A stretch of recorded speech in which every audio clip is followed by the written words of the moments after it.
Hello and welcome! Today I'm going to take you along on my journey with my very first fully hand-sewn garment, and I'm very excited to show you.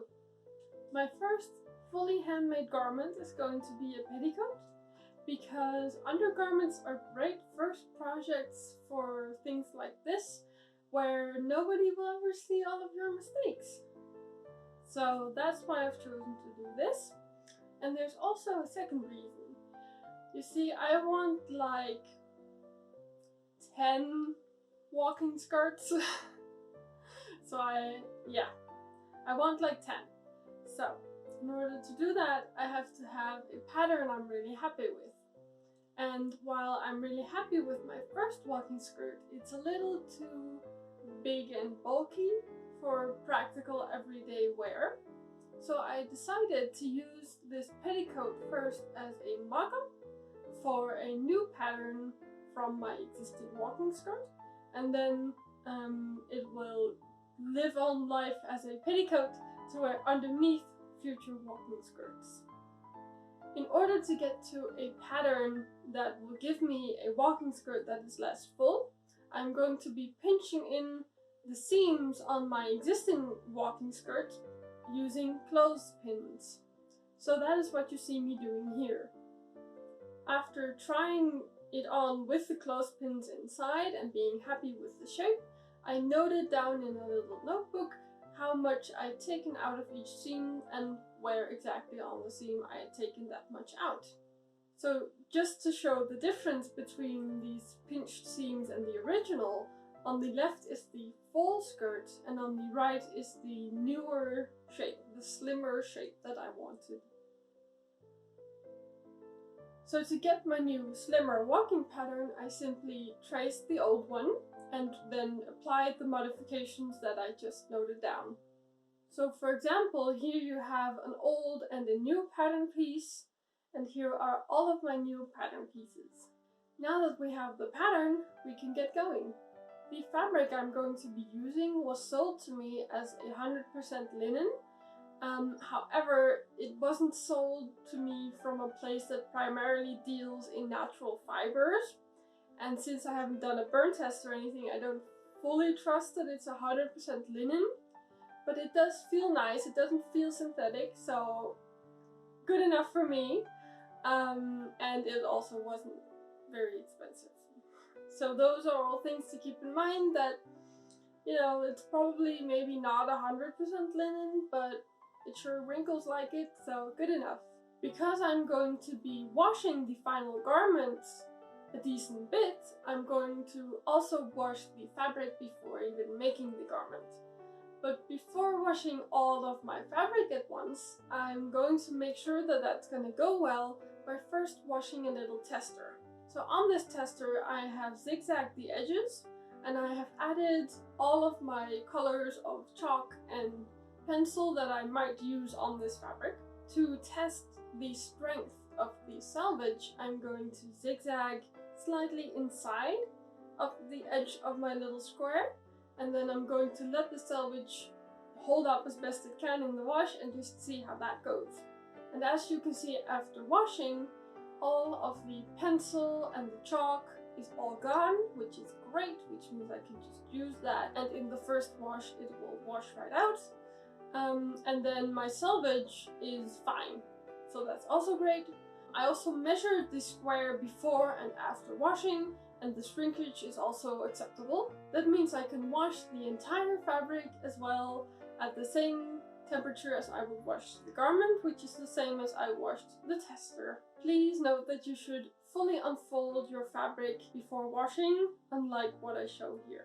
After washing, I hung the fabric to dry for a day or so, and then I spent a few hours pressing the entire thing.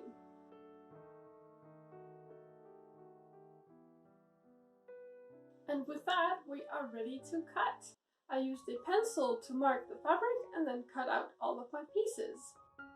For this project, I am using a Gutermann 100% linen thread, which I am waxing with a little piece of a beeswax candle.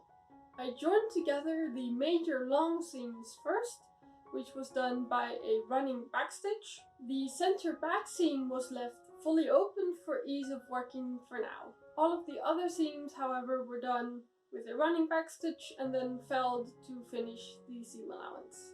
When felling, I found it easiest to first fold and press the seam allowance down before pinning and then felling.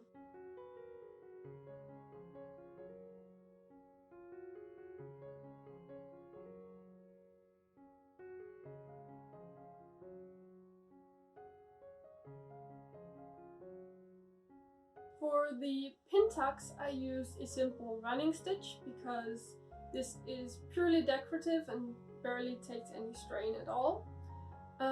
I used, as I said, a running stitch. I didn't film this, unfortunately, but here is the result. The big pin tuck takes about 4 centimeters of length out of my previously mock-up, now becoming a petticoat, and then the small pin tucks take about 2 centimeters out of the length of this petticoat. So in total we've removed about 8 centimeters or over 3 inches of length, which will just make sure that when in future I make walking skirts, this petticoat won't be visible. Since the hem on a petticoat is slightly raised, I'm not too worried about making it a super strong hem or anything. So I just folded up the rest of the fabric that was at the bottom of the skirt until it was even all around and felled that down with the same linen thread.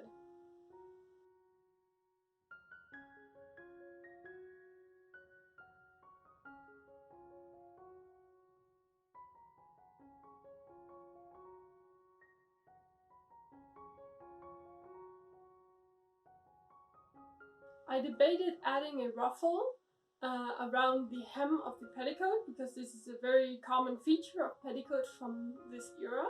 However, what I cut out, which I had calculated wrong by the way, looked a little frumpy, I thought, and my patience for this project was running a little bit thin, so I decided to just leave it off. I can always add it later if I want to, and just finish it for now already. So it is almost time to finish this by adding the waistband, but first we still have an open seam at the center back, so that needs to be closed first, because I actually want the closure at my side instead of at the center back. So I'm going to close the center back just like all of the other seams by a running back stitch and felling it to finish it. With the back seam closed, I can't actually put the skirt on or take it off because it doesn't fit over my hips.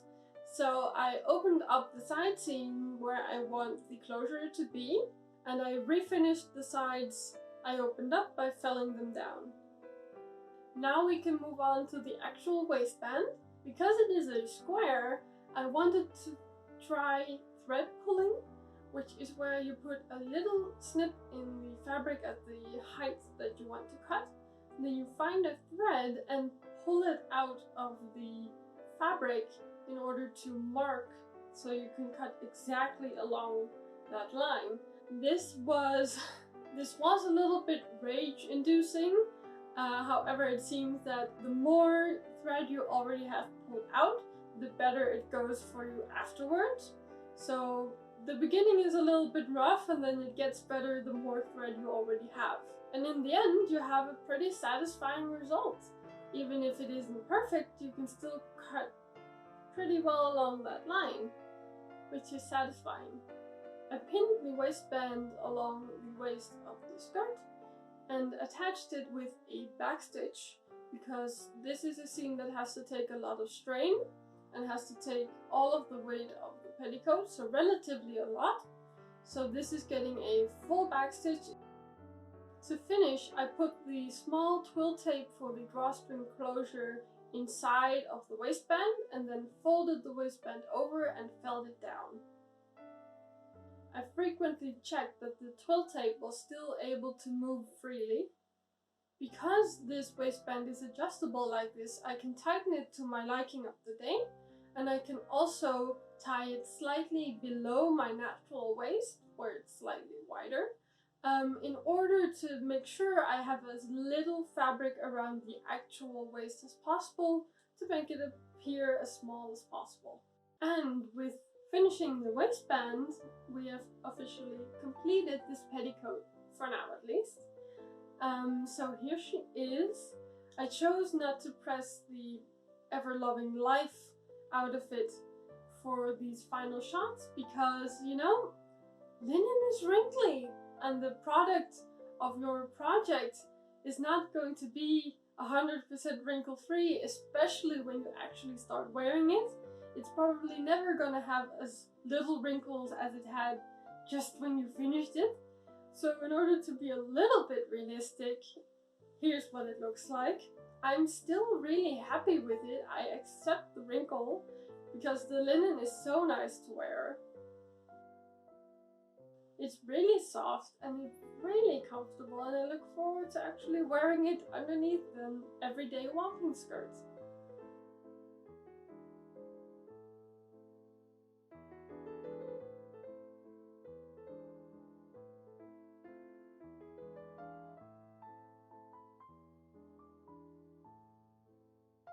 Thank you for coming along on my little journey today. If you've ever made a garment entirely by hand, please tell me how it went, and I shall see you next time. Bye!